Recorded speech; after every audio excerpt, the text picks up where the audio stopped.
Hello bachcho, let's read our question and that is while creating genetically modified organism that is GMO, genetic barriers are not respected. How can this be dangerous in the long run?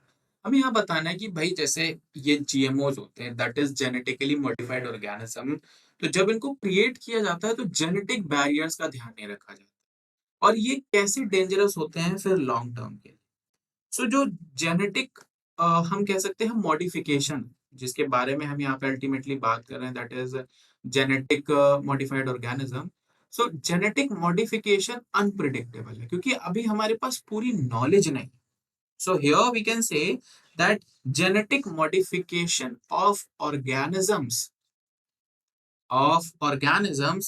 Can have unpredictable results क्योंकि अभी हमें सही से जैसा मैंने बताया कि knowledge ही नहीं है कि हम उसको प्रिडिक्ट कर दें कि ठीक है इस चीज से यही होगा, क्योंकि हमें नहीं पता कि ये सेम चीज कहीं और जाके कुछ और इफेक्ट कर रही है कि नहीं कर रही।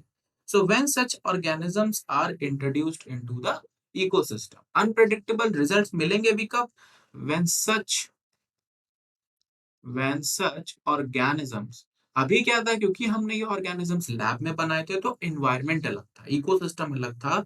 अगर हम इन्हें इकोसिस्टम में इंट्रोड्यूस करेंगे, when such organisms are introduced into the ecosystem, तो जब हम इन्हें इकोसिस्टम में इंट्रोड्यूस करेंगे तब उसके रिजल्ट क्या होंगे वी डोंट नो।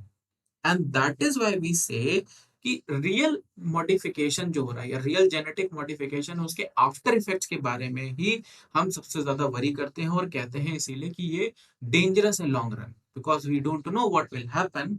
तो here the real effects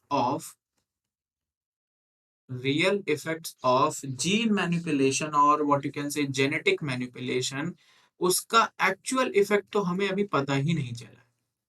real effects of gene manipulation are visible are visible only when such organisms only when such organisms, हमें इसके रियल इफेक्ट्स कब देखने को मिलेंगे? जब ये ऑर्गेनिजम्स दूसरे कंपोनेंट से इकोसिस्टम के इंटरैक्ट करेंगे, interacts with components other components and organisms of the ecosystem, क्योंकि इन्वायरमेंट ऐसे ही काम करता है, इकोसिस्टम ऐसे ही काम करता है। जब हम इकोसिस्टम की बात करते हैं तो इकोसिस्टम क्या है? इकोसिस्टम इंटरेक्शन है बायोटिक और एबायोटिक फैक्टर्स का। और हमने जो चीज लैब में क्रिएट करी है वो एक सिमिलर इकोसिस्टम में क्रिएटेड नहीं है। हमने एक आर्टिफिशियल इकोसिस्टम बनाया तो वहां पे चीजें हमने डिसाइड की हैं। तो इस वजह से हम कहते हैं कि जब भी हम उसे रियल इकोसिस्टम में ले जाएंगे तो वो ऐसी बहुत सारी चीजों से इंटरेक्ट करेगा जिसकी नॉलेज हमें नहीं है या जो हमने अपने टेस्ट में नहीं करी है। And that is why these are very dangerous in the long run because we don't know the actual effects after the gene manipulation, and that is why we need to consider genetic barriers, and that is why we have so much regulations कि जब भी हम कोई GMO that is genetic modification of organism करते हैं तो हमें उन रेगुलेशंस को फॉलो करना होता है। I hope this will help you. Thank you.